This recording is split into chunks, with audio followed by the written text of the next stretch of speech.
Teléfono está el doctor Marcelo Luis Gallo Tagle, que es el presidente de la Asociación de Magistrados de la Justicia Nacional.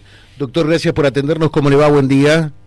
Buenos días. ¿Cómo le va? Gracias a ustedes. Bueno, hay una serie de temas, ¿no? Hoy la justicia está allí en la primera plana de los medios, porque se habla que en horas más, en días más, durante esta semana, el Gobierno Nacional va a enviar un proyecto de reforma judicial. ¿Han tenido ustedes, han accedido a este proyecto? ¿Han sido consultados al respecto para saber de qué se trata? ¿Qué piensan? ¿Qué dicen los jueces nacionales con respecto a todo esto? A ver, no fuimos consultados. Sí hemos solicitado tener participación. En cuanto a la expectativa, estamos esperando buenas noticias. O sea, si yo tengo que partir del mensaje que nos dio el presidente el día de la apertura de las sesiones ordinarias del Congreso, él allí señaló que debía respetarse la independencia judicial y que no iba a permitir ningún tipo de injerencia sobre la decisión de los jueces. Si el proyecto va en esa línea, es lo que nosotros estamos demandando hace muchísimo tiempo.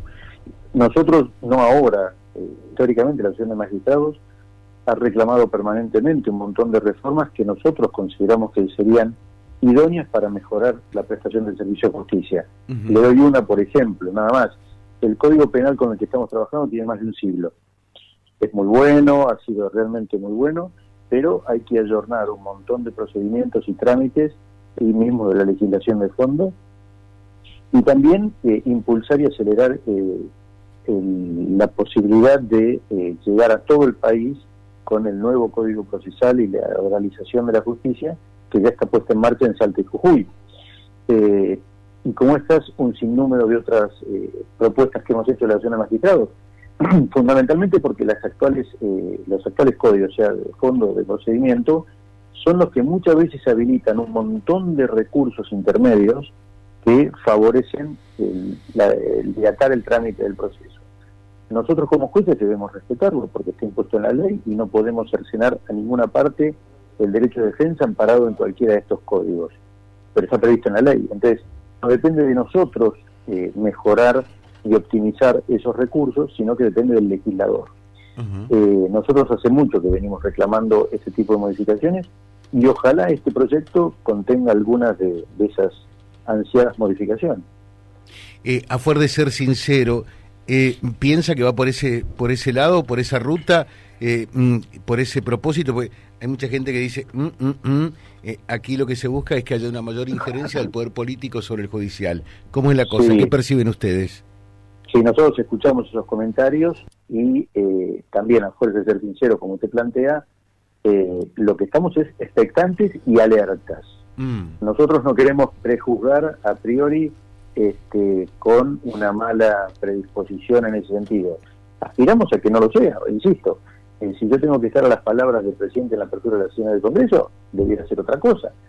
Y tenemos expectativas que sea así. O sea, nosotros, a pesar de a veces el rol en que nos colocan, no, ustedes son de la oposición. No, nosotros lo único que defendemos es el respeto por la independencia del Poder Judicial y que nos dejen trabajar con absoluta independencia, y nos vamos a equivocar y nos hemos equivocado y nos vamos a seguir equivocando seguramente, y están los órganos de revisión para ese control. Y eventualmente, si el error fuera de una magnitud que excede lo jurisdiccional, también están las posibilidades de contralor con el Consejo de la Magistratura. Pero lo que nosotros queremos es trabajar independientemente. Y partimos de que la propuesta sea en orden a esa mejora del servicio de justicia. Si nosotros ya empezamos también desde acá a presuponer que claro, todo está hecho con alguna intención oculta, y vamos por mal camino. Nuestra postura siempre fue, al contrario, como decía al principio, no es que somos oposición, tenemos la firme convicción de defender la independencia del Poder Judicial, me imagino. Sí, y la prestación de un servicio idóneo para la ciudadanía que lo está esperando. O sea, nosotros no es que estamos haciendo otro tipo de planteo. En esa línea, nosotros somos socios de todo aquel que quiera apostar a la mejora del servicio de justicia. Y obviamente vamos a hacer saber nuestras quejas en todos aquellos supuestos en los que exceden de esos principios. Doctor, claro, doctor Gallo Tagle, y a fuer de ser sinceros, porque además lo consideramos una persona sincera y honesta, en este tiempo del presidente Fernández, ¿ustedes no han sentido ninguna injerencia, ninguna presión de parte del Poder Ejecutivo sobre el judicial, sobre los jueces? Porque hay temas candentes que, por ejemplo, involucran a quien es vicepresidente de la Nación, ¿no? Ninguna injerencia. A ver, nosotros somos los receptores de cualquier tipo de inquietud de algún magistrado que se sienta afectado en ese sentido. No hemos tenido ese tipo de denuncias. Ahora, vemos sí ciertas actitudes que nos dan alguna señal de algún tipo de avasallamiento sobre esos aspectos, sí. Me voy a meter en camisa de once varas, pero es bueno por ahí para explicarlo, y no le voy a esquivar a la cuestión. Un avasallamiento que nosotros venimos sosteniendo desde diciembre del año pasado es esta arbitraria modificación de nuestra ley de previsión. Nuestra ley de jubilaciones es una ley especial, no una ley de privilegios como más de uno señala. ¿Por qué? Porque nosotros tenemos un aporte agravado que no tiene el resto de la jubilación común. Nosotros aportábamos un 12% contra un 11%, pero ese 12% era sin techo. Era mucho más que el 11% que aportaba la régimen común. Y un montón de otras características que hacían que ese régimen justificara el haber que nosotros teníamos después en pasividad.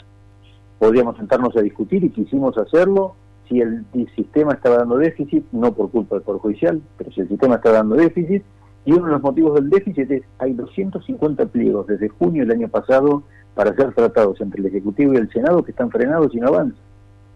Yo no asigno responsabilidad en este punto al actual Ejecutivo en este sentido.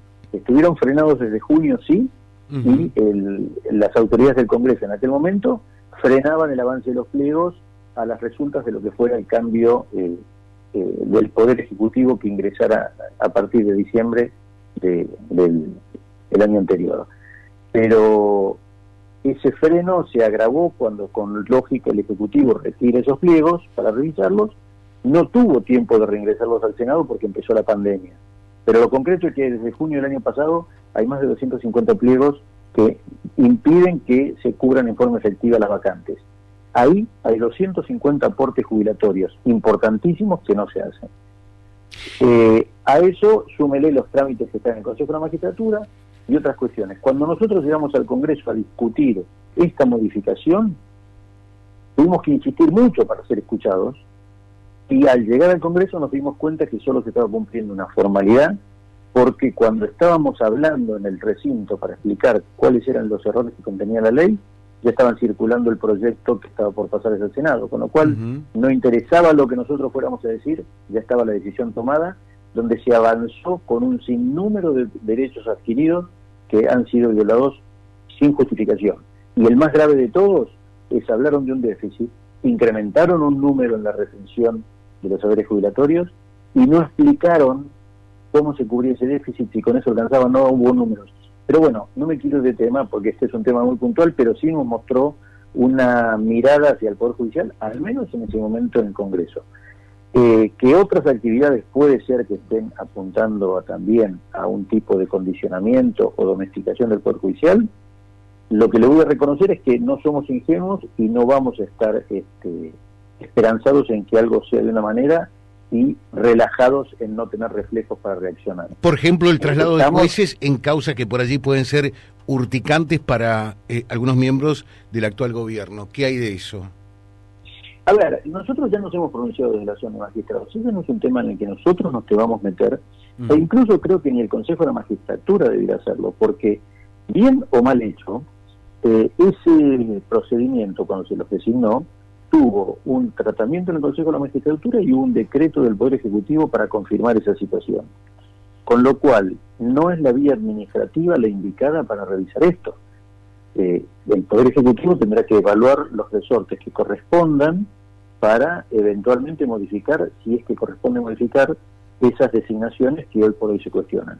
Nosotros no estamos abriendo juicio de si están bien, mal, lo único que decimos es, a nosotros no nos corresponde pronunciarnos Y en respeto a lo que sostuvimos siempre, nosotros siempre fuimos muy críticos cuando desde otros poderes o cualquier persona que con determinado poder tiene las facultades de llegar a un micrófono e informar, los cuestionamientos los jueces se hacen por la vía indicada y no puede indicársele al juez qué es lo que tiene que hacer y ejercer una presión desde ese lugar, porque que se haga desde un legislador, del Poder Ejecutivo o desde algún funcionario del Estado, es el aprovechar un resorte como podría ser a través de un micrófono para tratar de influir en alguna cuestión que si correspondiese cuestionar el procedimiento de ese juez, está el Consejo de la Magistratura.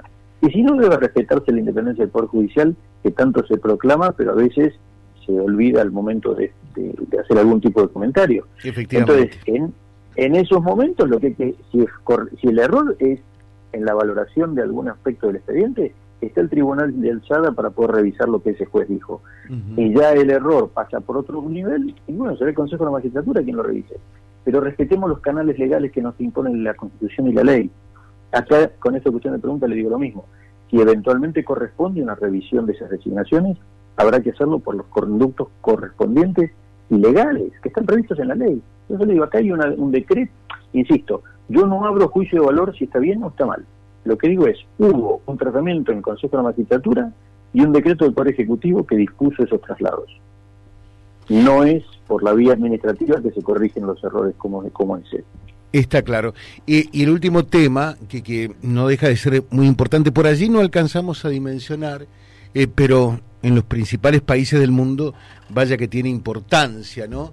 Desarrollados institucionalmente también, porque uno está convencido que un país no tiene desarrollo económico, desarrollo social, si antes no tiene verdaderamente instituciones fuertes, entre ellas lo que tiene que ver con la división de poderes y el Poder Judicial concretamente. Esto de ampliar los miembros de la Corte Suprema de Justicia, ¿qué impresión, qué opinión le cabe a usted? Es un tema muy complejo y coincido con usted en que la seguridad jurídica es fundamental. Lo señalamos incansablemente. ¿Por qué? Porque nosotros somos uno de los tres poderes del Estado. Ahora bien, al momento de decidir cualquier tipo de inversión en el país y demás, uno mira el respeto a las instituciones. Si uno no tiene la certeza de ese respeto a las instituciones y donde eventualmente las decisiones pueden ser zigzagueantes según la oportunidad y según cómo se manejan, eso desalienta cualquier tipo de inversión seria que quiera dar al país. Con eso quiero señalar que coincido con lo que usted me dice en cuanto a la seguridad jurídica que debiéramos como país mostrar para permitir la seriedad de aquellos que quieren venir a invertir, locales o extranjeros. En cuanto a la ampliación del número de la Corte, a ver, es un tema muy meneado, donde todos o frecuentemente se ha tratado de modificar el número, para incrementarlo, reducirlo. De hecho, el número 5 de 5 miembros actuales fue fijado en el gobierno de Cristina, que fue una reducción que se hizo a 5, razonable, la argumentación y demás. Modificar ahora el número habría que evaluar, porque incluso lo que estamos viendo, porque no hay precisiones en ese proyecto, se habla hasta de uno de elevarlo a 15 y dividirlo en salas. Nosotros lo que advertimos es que hoy con una corte de 5 miembros se necesita para conformar mayoría 3 jueces. Si se divide en salas, que van a ser 3 jueces por sala, para conformar un fallo que de la relevancia de lo que puede ser que tengan que emanar de la corte, puede quedar concluido con 2 votos. O sea, queremos ver el contenido de esa propuesta para ver cuál es el alcance y la extensión de lo que se propone y si realmente aporta mejoras o no. Porque por otro lado, también ese incremento numérico, si lo que hace es, para evitar que solo sea la votación de 2 jueces, una circulación entre todas las vocalías, y bueno, el trámite en ese caso de la Corte se va a hacer muchísimo más lento que el actual. Claro. Porque si tiene que atravesar muchísimas vocalías, también sería complejo. Pero insisto, estamos hablando sobre hipótesis en las cuales, en el caso de que se llegara a una propuesta semejante número, habrá que ver también cuál es la estructura de funcionamiento que se describe. Y los dos extremos me preocupan.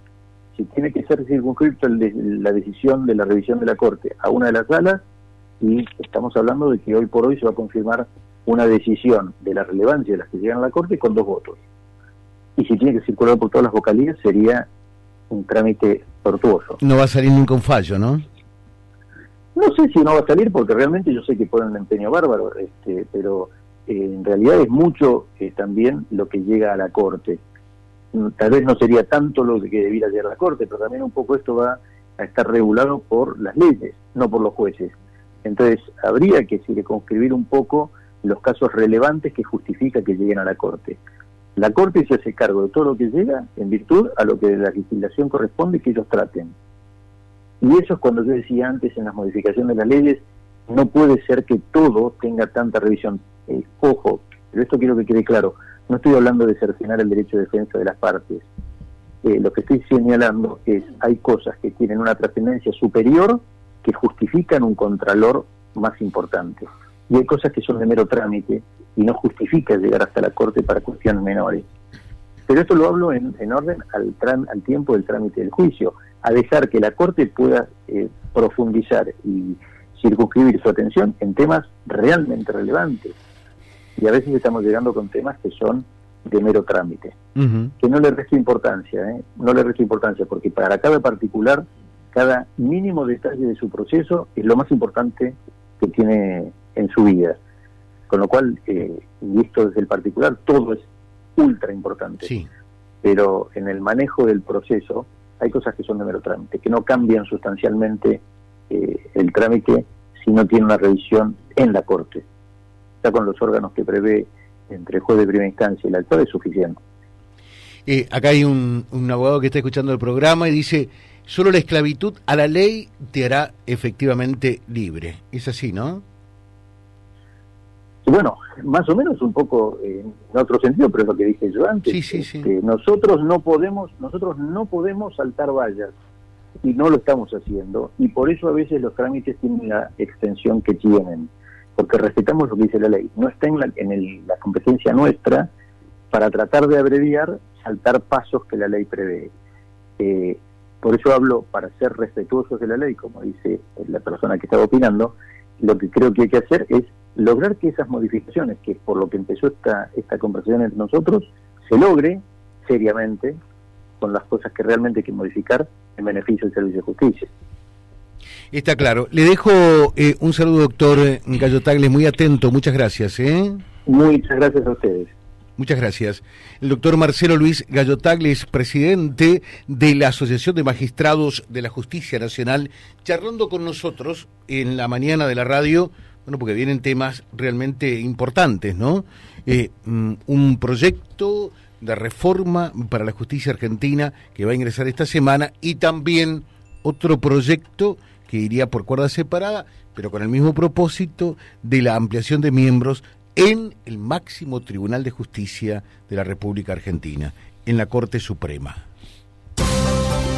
Vía Libre. Somos el gran foro de resonancia de toda la realidad que reúne la máxima audiencia comprobada.